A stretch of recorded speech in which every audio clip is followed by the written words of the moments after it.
Hello, ladies and gentlemen, and welcome to the Big Five Virtual Voice Summit. Our next speaker is Rush Dorsett, and I'm so happy she could join us today. Hi, Rush. How are you today? Hi, I am so excited to be here. Amazing event. Tell us a little bit for those those listeners who may be tuning in or watching later. Tell us a little bit about yourself. I have the advantage to know a little bit, but who are you, Rush? What do you do? Why are you here? Who am I? Oh my gosh, such a big question. It's something I'm continuously trying to figure out.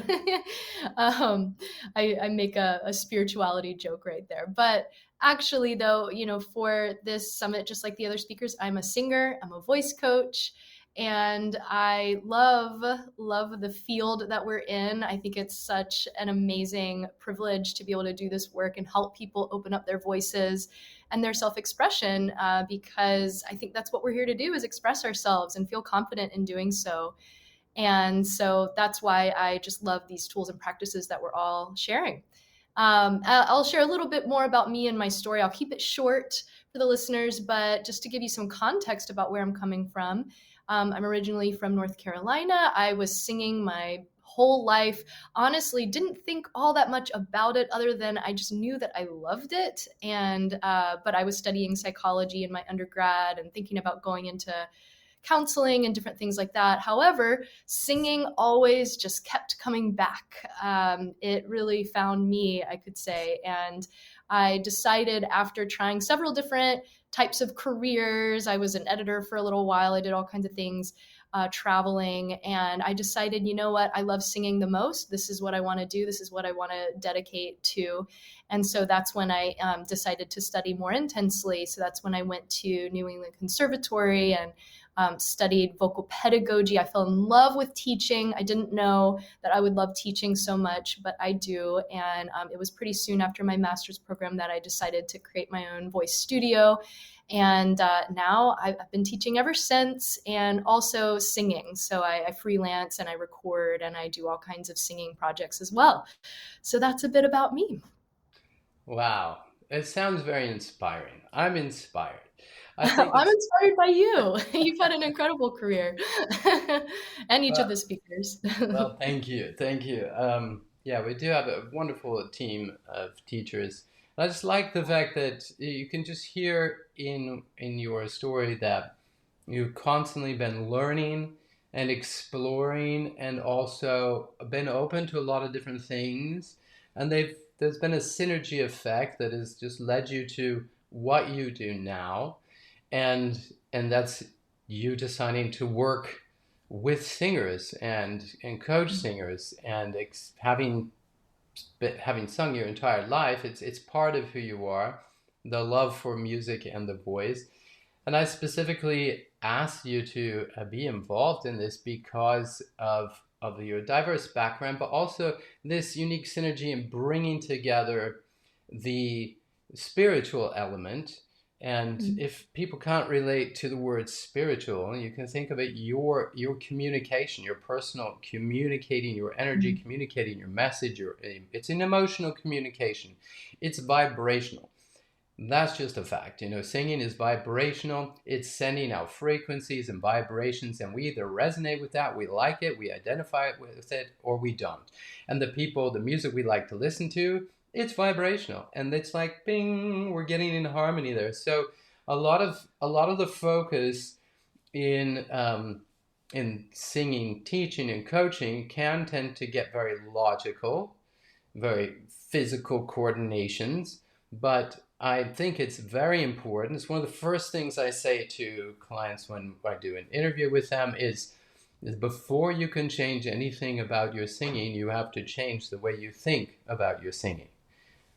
And so that's my segue I just came up with this little catchy name, singing, from your mind. How in your experience you're taking this specific angle, right? You're taking more of an in to out angle, and it works. And I know it works.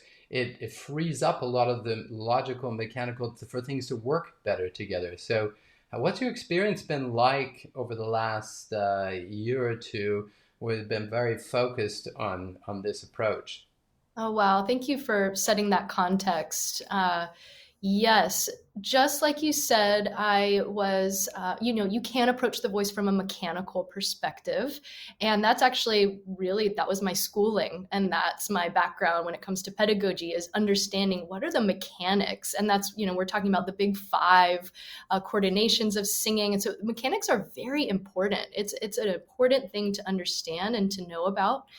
That said, the last 2 years, just like you were asking, I have been approaching my own singing and my teaching others from an inside out perspective. And I just personally really love that approach. I find it creates wonderful results for people.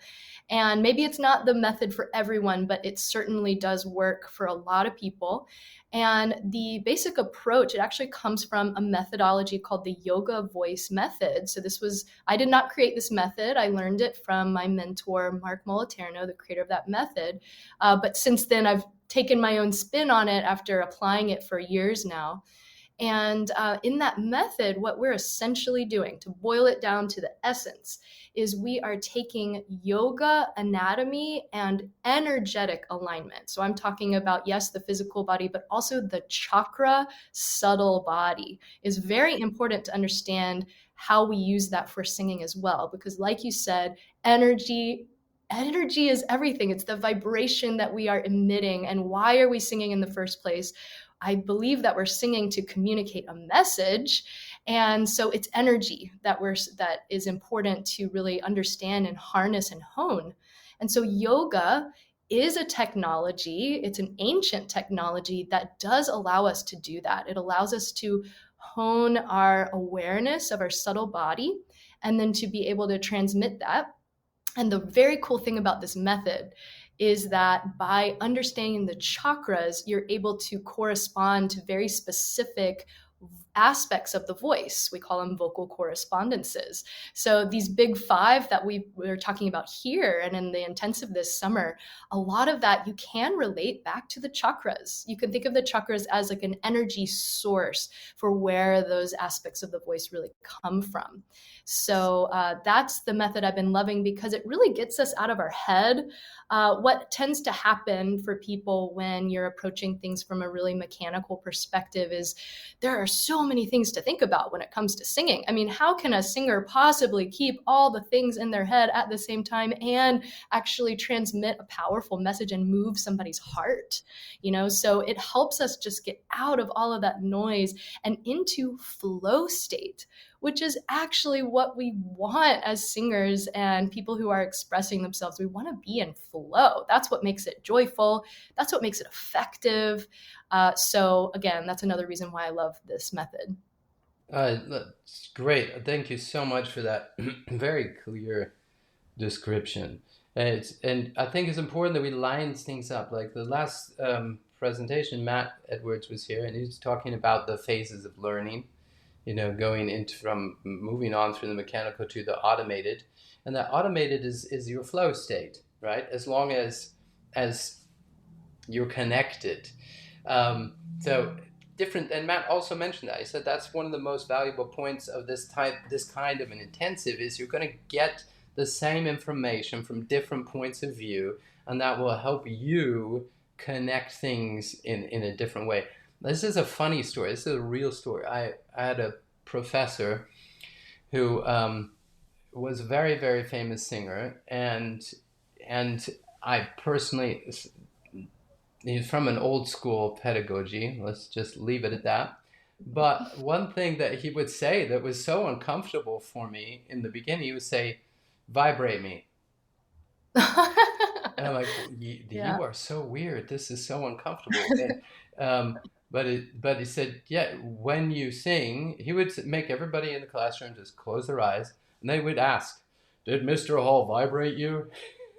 Oh my goodness. But I understand what he was trying to say, but Yeah. it was just such an awkward way to say it. It was like, are you feeling the energy of a communication in that sound? Yeah. Is it there, or is it just mechanics? I think it's gonna. I mean, there's a lot of technology developments, AI, AI can do crazy things with sound that make me sound like you, but the technology is not there yet, and probably never will be, to actually send the layering of the emotional message that we all intuitively pick up on. And I have a Mhm. whole course on that emotional layering, and I experienced also for myself that just working from that angle, you can get the mechanics to respond almost instantaneously. Yes. Oh, thank you for that distinction because absolutely that's what I find too is that this inside out approach, this connecting with the energy and the emotional layering. I know you have deep work on that. Absolutely, it translates into your technique. It's actually what allows those mechanisms to coordinate with one another in a seamless way. Yeah, you put that so well. That it's synergy, right? And I know we're talking about the big five, but I like to say, look, it's one hand. There's five fingers.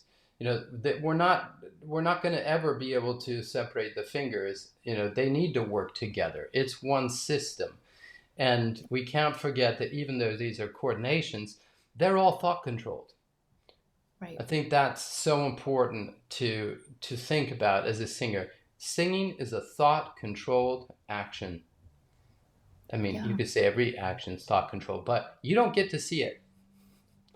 You Right. only get to feel it and hear it, right? And Mhm. if that's not vibrational and energetic, then I don't know what is, because you are, so you got to think the right thoughts. And sometimes, more often than not, even Matt said that in the last hour as well. Once you get to that state of more physical proficiency where your coordination level is really high, and now you're combining them. If you forget the individual artistry, which is basically what are you trying to say here?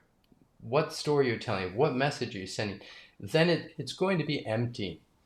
Have you ever heard a singer that was really good but was not communicating anything? Yes, I'm sure many can relate to that. Even speakers. Maybe you've been and seen a speaker on stage or a singer, and you're wondering, the voice itself is beautiful, the technique is flawless. Why don't I feel anything? And why is this so boring? And that actually is because it's lacking that energy connection. You Yeah. want to hear you want to hear a painful real story? This is a Yes. real painful personal story. When I first started singing, when I was a kid, I couldn't move, and I had a very clear tone coming out, but I could not move physically. When I got to the university, people would call me the technician, and it hurt me so much because they're basically saying he sings so well, but it's just boring. And Mm. I was very cerebral. I was just trying to do everything right, and I didn't have any experience, communicating emotional. I had a lot of, I was very shy. And nobody thinks I'm shy now. When I tell my wife, that I used to be very shy, she just laughs at me. She's like, "You're the least shy person I know." But it was a real issue. I was shy. I could not Proof like open that up. you can improve this skill. It's pretty cool. Yeah, that's kind of also what I wanted to talk to you about. So it was painful for me. I was the technician, and people at school were basically that I was studying with were saying, yeah, he's an amazing singer, but it's boring, and it was very painful to me. So I did learn how to do that, and that's kind of what I want to communicate, but also give you an opportunity to communicate that the process that somebody goes through, it's also not an immediate awakening, right? Right. Yeah, absolutely. And I love what you're saying about it's a singing is thought in action. Is that the phrase that you used? Yeah. Yeah, and I love that because we're thinking about, okay, what are the conditions of the mind that allow us to have that connection that you did cultivate? You cultivated the emotional connection as well as the mechanisms being lined up for healthy technique. And so really having the synergy of both is what is important and what we're after. But how do we actually create that in the mind? Because there's a lot of research that shows that the mind literally can only focus on a couple things at once, the conscious mind, that is. Yeah. And so, how do we do this? Well, I like to think of it as what are some reference points and some anchors that we can use to allow our mind to focus on, so that our mind isn't going in 1,000 directions at once, but we are able to be in that flow state and to sing effectively. So that's the way that I like to approach things. So cool. When you say flow state, it reminds me of the moments. I mean, the absolute flow state, I think, is like the end goal. You know, if you get to absolute flow state, you just kind of transcend and beam off to another planet, right? Because it's not this. It's not the status quo. It's not like you're always in that state. But it does remind me of moments in performing and singing where I was just so in that state. I could improvise. I could sing any note I wanted to, however I wanted. It just worked. And I had new inspiration, new thoughts, and went new directions with no fear. And it did things I couldn't reproduce just an hour later. Right. And I think that's an amazing distinction, the reproducing of that state, because I think that a lot of listeners here probably have also had experiences of maybe you were just literally singing in the shower or in your car or something, and you had the most amazing singing session. You sounded incredible. That should have been recorded. However, it was lost to the ethers. And how do we get back to that place? How do you sing well all the time? Is that Mhm. possible? And absolutely it is. It's a skill like any other skill. It's something that you can actively practice.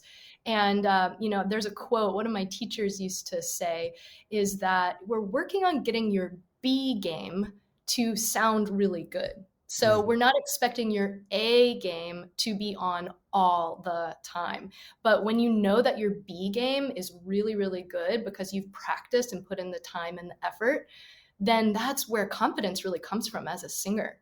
Yeah. And we can practice these skills. That's great. Um, yeah, a lot of things line up. I like to hear it, and I like to keep an open mind. If one thing that I guess I was born with is just an open mind.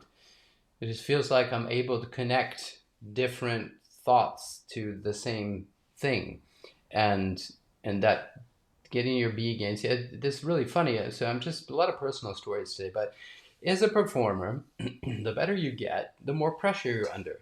Because everybody expects you to be amazing. I cannot go sing anywhere now without the pressure of being flawless.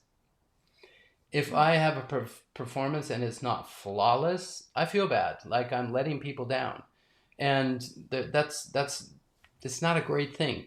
And when I perform on stage and we have rehearsed and it's you want to give your best, there's also always some nervous energy happening, stage fright or nerves, whatever you want to call it. But one of the things that I would use to comfort myself and just kind of joke with myself is just like, come on, Philippe, you've been practicing this for months, you've rehearsed it. Has it ever really gone wrong? Mm-hmm. There's been some A game days, but your B game is where it's going to be. And it could be your worst B game or it could be your best A game, but it's never going to drop off the charts, right? So it was just so comforting to me to know and have the confidence and comfort that, yeah, I'm going to be within my range of ability, wherever that is. And I try to tell singers that you're not going to miraculously suddenly transcend and sing better at your performance than your best practice day. And you're also not going to drop off the chart to somewhere where you'd be humiliated and embarrassed. No, you're going to be in that range. And that's the range that you want to keep up in your B game. Yes, absolutely. That's so amazing. It's that the whole range starts to improve as we continue to progress. Cool. I Hmm. have a question here from Alexandria wondering if the Stanislavski method has anything to do with what you're talking about. Hmm.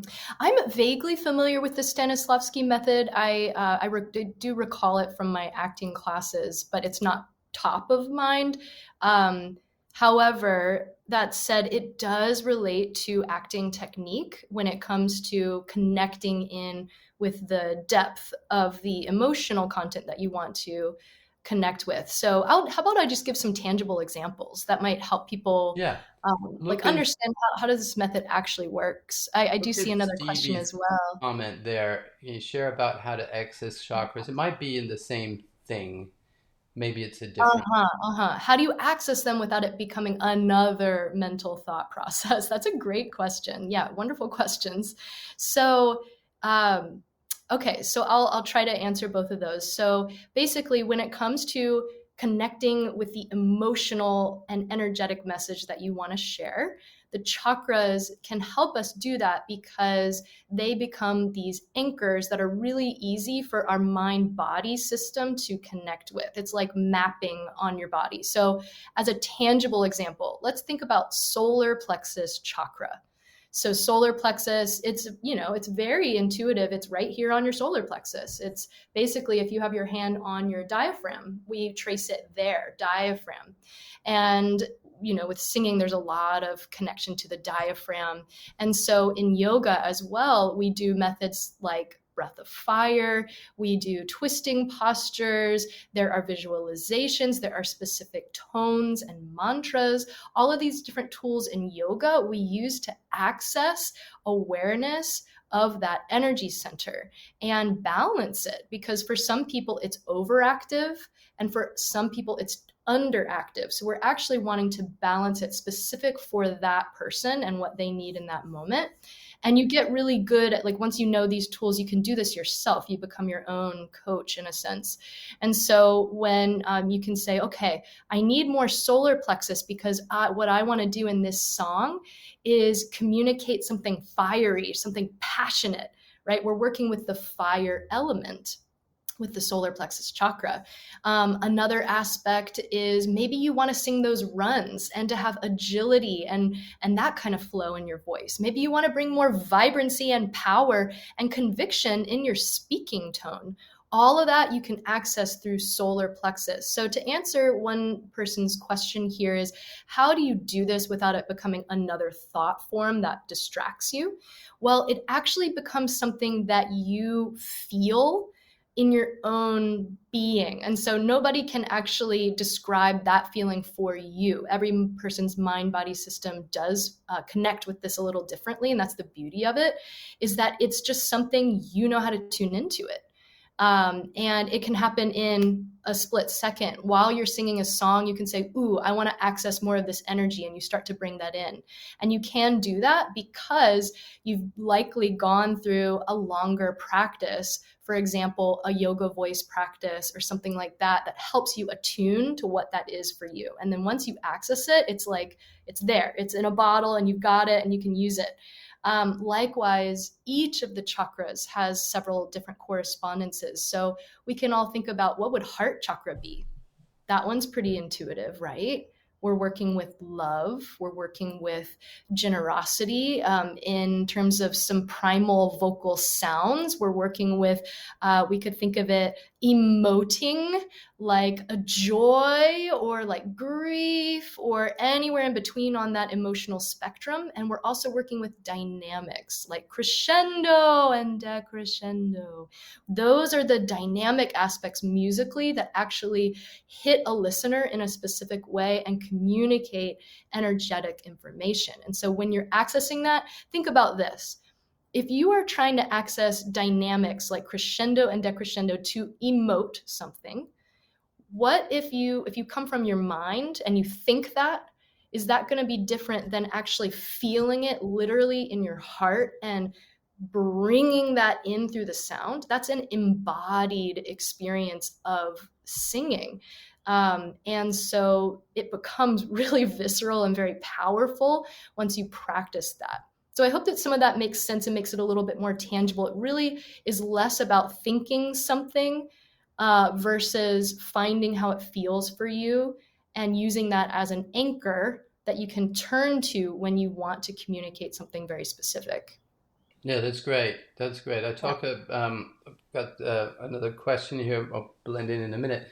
But that's a big part of the emotional layering course. There's a lot of science behind it. Is that you cannot You cannot send emotion if you're not experiencing emotion. Mm-hmm. But then there's with that question, well, how do you can get so cramped up on trying to experience the emotion that you're not going to experience the emotion. You're just going to be blocking yourself. So there's a process of using Stanislavski and some other methods that I use in that course to guide, but it's more you got to guide your thought process. If you Yeah. guide the thought process, you will experience the emotion. And there's some other physical markers that people see that have 40 years of science behind them, like the facial expressions, the 7 universal facial expressions that the people use, human beings use around the world in the remotest jungle, in the deepest cities. So just seeing that, what they found out is if another human being sees that expression, they not only understand it, but it activates the emotion inside their brain. And Mm. also, you cannot make the expression without activating the emotion inside your brain. And so Mhm. there's the outside in approach and inside out approach to basically get into the zone where you're actually experiencing an emotion. Um, Mhm. so we've got a question that a lot of great questions here, but also let's say we've got somebody that's a little bit more logical. And it's just bringing up the point, I hey, love not it. everybody believes in chakras or whatever Sure. these energies are, and don't be sensitive, about that. If you do believe in chakras, it's just not everybody does. That's a valid question. Absolutely. Um, so how can using this kind of approach potentially help somebody that maybe doesn't believe in it at all, Yeah. find these physical anchor points and help them in their singing? Yes, I love that question. I love our logical friends. Thank you. And I think this is a really important thing to, dispel any kind of myths around, energy. There's just a lot out there that can be not evidence based. So basically, anybody can tune into mapping their mind body system in a useful way that creates very tangible results for the voice. And we have a lot of evidence to show for this. So, for example, let's say if I'm talking about the root chakra, okay, so for some people, that terminology makes total sense to them. They're able to access whatever their root chakra means to them. For some people, that term is just doesn't apply. So, another way that you can actually access the same things in your body and in your voice is just to tune into where this chakra is meant to be, which is the pelvic floor region of the body.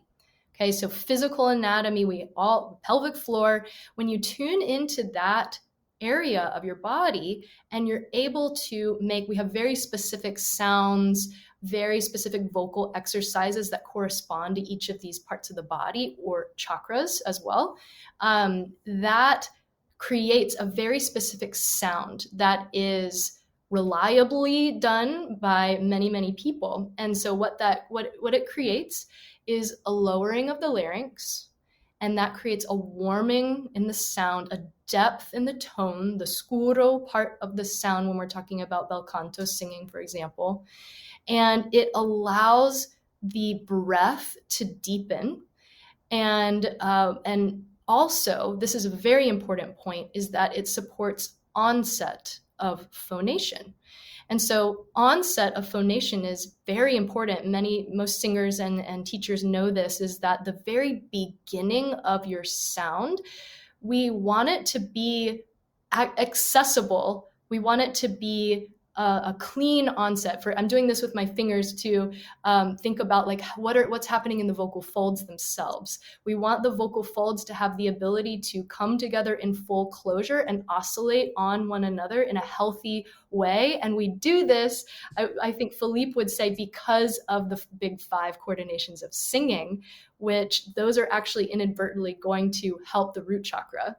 But another pathway for people to think about is also just accessing root chakra or accessing pelvic floor awareness and pairing that awareness with the voice, which creates a healthy subglottal pressure, which creates a healthy phonation. Mm-hmm. So all I'm saying is that we're going for the same thing. We can measure the vocal correspondences that we desire to have as singers. These are the expressive qualities in the voice. These are signs of healthy phonation. This all comes from systematic vocal technique and our understanding of that. The pathway to get there can vary. And for some people, chakras, oh my gosh, it just frees your mind and you can just get into your body and it gives you this new information. It's a helpful tool. For others, they might prefer a different method, and that's totally okay. Yeah, no, I appreciate you talking about that. So we did a guided meditation on the podcast just a few weeks ago, and a lot of people and they worked with the singers in my private community afterwards, and I saw that happening quite quickly. My cousin likes to say, where thought goes, energy flows. So sometimes it's just focusing your mind on a certain area of your body, like the pelvic floor. I talked about you can't inhale without release. You can't inhale without releasing your abdominal muscles, because if they're tight, the diaphragm won't lower. So just focusing on that pelvic region and letting it relax and get more supple and sending thoughts there, guess what? It's relaxing. Diaphragm's going to lower. So there's different angles. And you talk about that. I find it very fascinating. What I find fascinating is that even though you have the different chakras and yoga, and these practices are thousands of years old, arguably, if we look at the modern vocal approach and where the big five coordinations of singing actually work, they're the same physical points. So that's super fascinating, because you've got the throat chakra, right? Then we're talking about your laryngeal coordination and vocal fold coordination up into the pharynx. And then there you have this, what is this one up here? What's this one Third called? eye. Third eye. And don't you have one right here in the face as well? Well, Or in is it? this method, we just use the 7 major chakras, but Okay. there are chakras everywhere. Well, let's So, say you've got the third eye, which would right. be, for me, that's when you activate your higher resonance frequencies, they're all vibrating up here. And if Yes. you have a lower chestier mix, you're going to have more here. And if you have, and if it's connected, it goes down. So I just find it fascinating how they overlap. And I love exploring different approaches. So this is a really good question by Frank. How can a singer avoid or reduce the possibility of being overwhelmed by emotions? And then Jack said, yeah, that's what, it's difficult sometimes to sing at a funeral or a loved one that's passed on. This is really important. And I'll let you answer the question, but for me, I just want to say there are situations where, who cares? If you get overwhelmed by the emotions and it's in a safe environment, with family, friends, it's an experience you're sharing, big deal. It doesn't have to be perfect. If you're on stage, if I were going to get overwhelmed with emotions singing at a very large theater, which I've done in the past, if I allow my emotions, if they get out of control, they're going to shut me down. So you do have to find activation without maybe becoming a victim of your own emotions. Yes. Oh, it's such a balance. And I've been on both sides of that spectrum. I've been not having enough emotional connection. And then I've been on the other side where, crying and that's a normal thing to do at somebody's funeral. I've sung at funerals and it's very emotional and very challenging to do that. So that said, how do we, for the most part, not allow emotions to overtake us, but still keep them alive? So we want to find that balance point. And some things for me, again, I talk about anchors a lot and I talk about reference points because I find them helpful for our mind because we sing from our mind. So bringing it all back is keep it simple. Keep the thoughts that you're having very simple for when you're singing. So I'll give you a tangible example. What happens when we start to cry or feel the overwhelming sense of an emotion moving through us? Well, a lot of times the larynx starts to rise. You get that lump in your throat. Your breathing gets a little bit more shallow. right? So we start to feel the well of an emotion coming up, and oftentimes that will cut off our airflow and the space that we need in the pharynx to actually resonate this beautiful song that we're wanting to sing and share. So a way to overcome that, something that I like to do, is just think about space. When I breathe, I just say the word space. And I just open up that space in the throat. And I'm going to bring it back to chakras because that's the angle that we're talking about specifically today, and just how it can be a helpful tool. So another reason I like working with chakras is because, yes, they correspond to the physical anatomical parts of our bodies. Okay, that's helpful. And they also have a lot of other correspondences that can also be helpful information. So for example, the throat chakra, again, this is coming from ancient lineages of yoga that yogis, they found it over time. The throat chakra corresponds to the element of space. So space, and that's what we're talking about all the time in singing, is how do we access space in the throat so that we can resonate sound? And a lot of this is connected to formants and all kinds of ways we can talk about this. But when you just think space in your throat, or you do a throat chakra type of practice, you're going to discover, oh, that is space in my throat. That's how my mind-body system actually experiences that opening. And some people have challenges with that. That's one of the big 5 coordinations, is tongue and pharynx. And how are we coordinating that? And how do we let them be free but dynamic and moving all at the same time? So throat chakra types of practices, and there are specific yoga postures, there are specific mantras. Again, these are just the tools in the toolbox that can help you actually find that space that you're looking for. And so then when you go and you're about to sing a song and you're feeling the emotion, you can think, okay, I feel this emotion, but I'm not going to let it cut off my space that I need. That's just one example. It's a great example because, just related to that is what we want to bring into the big 5 coordinations of singing and our training is to have different angles for people to experience different things and find out, hey, this one's working great for me. So that's the name of the game, people. When you find something that's working great for you, explore it. And if you just can't identify with a concept, it's all right. Yeah. Totally cool. It's just fine. But I was going to say, like when emotion overpowers you, most people are going to feel like their throat closes, right? And so in our terminology for this discussion, your chakra is closing off. Yes. Right? So if you can keep it open, or I don't know if that's the right word, but if you keep it open and on in a way, it's not gonna shut you down. Right. Yeah, that's a beautiful way to put it. Thinking about, so when during the intensive training, what are some things, because I like the idea of exploring some of these things that you mentioned. Do you have some things in mind that you'll be doing with the group? Totally. Yes. I can show you a little practice right now if you want. So we're talking about singing with the mind specifically today. And so what that says to me is, okay, the mind, well, that's Ajna, third eye chakra. How can that help us in focusing our mind, being in a flow state, and coordinating all of these things that we're wanting to coordinate as singers?